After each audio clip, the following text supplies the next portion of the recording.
ಇತ್ತೀಚೆಗಷ್ಟೇ ನಾನು ನಿಮ್ಗೆ ಹೇಳಿದ್ದೆ, ನಮ್ಮ ಚಾಲೆಂಜಿಂಗ್ ಸ್ಟಾರ್ ದರ್ಶನ್ ಅವರು ಮನೇಲಿ ಜಿಮ್ ಮಾಡ್ಬೇಕಾದ್ರೆ ಕೈಗೆ ಏಟ್ ಮಾಡಿಕೊಂಡು ಡಾಕ್ಟರ್ ಹೇಳಿರೋ ಪ್ರಕಾರ 20 ದಿವಸ ಬೆಡ್ ರೆಸ್ಟ್ ತೊಗೊಂತಿದ್ದಾರೆ. ಸೊ ಫ್ಯಾನ್ಸ್ ಎಲ್ಲ ಬಂದು ಪಾಪ ಅವ್ರನ್ನ ಮನೆಗೆ ನೋಡ್ಕೊಂಡು ಹೋಗ್ತಿದ್ದಾರೆ, ಹುಷಾರಾಗಿದ್ದಾರೆ ಇಲ್ವೋ ಅಂತೇಳಿ. ಸೊ ದರ್ಶನ್ಗೆ ಹೇಗೆ ಟೈಮ್ ಪಾಸ್ ನಡೀತಿರ್ಬೋದು ನಾನು ನಿಮ್ಗೆ ತಿಳಿಸ್ತೀನಿ. ಅವ್ರ ಫ್ಯಾಮಿಲಿಗೆ ಆ್ಯಡ್ ಆಗಿರುವಂಥ ಹೊಸ ಮೆಂಬರು ಅವ್ರಿಗೆ ಟೈಮ್ ಪಾಸ್ ಮಾಡೋಕ್ಕೆ ತುಂಬ ಹೆಲ್ಪ್ ಮಾಡ್ತಿದ್ದಾರೆ.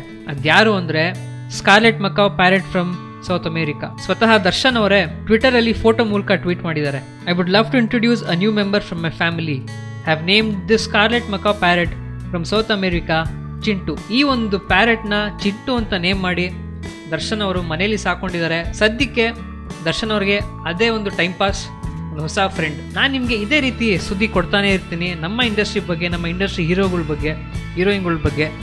ನೀವೇನು ಮಾಡಬೇಕು, ನಮ್ಮ ಚಾನಲ್ ಸ್ಯಾಂಡಲ್ವುಡ್ ಸೆಂಟ್ರಲ್ಗೆ ಸಬ್ಸ್ಕ್ರೈಬ್ ಮಾಡೋದು ಮಾತ್ರ ಮರಿಬೇಡಿ. ಬಾಯ್. ಹಾಯ್ ನಮಸ್ಕಾರ, ನಾನು ದಿಗಂತ್ ಮಾತಾಡ್ತಾ ಇದ್ದೀನಿ. ನೀವು ನೋಡ್ತಾ ಇದ್ದೀರಾ Sandalwood Central. Please subscribe to Sandalwood central.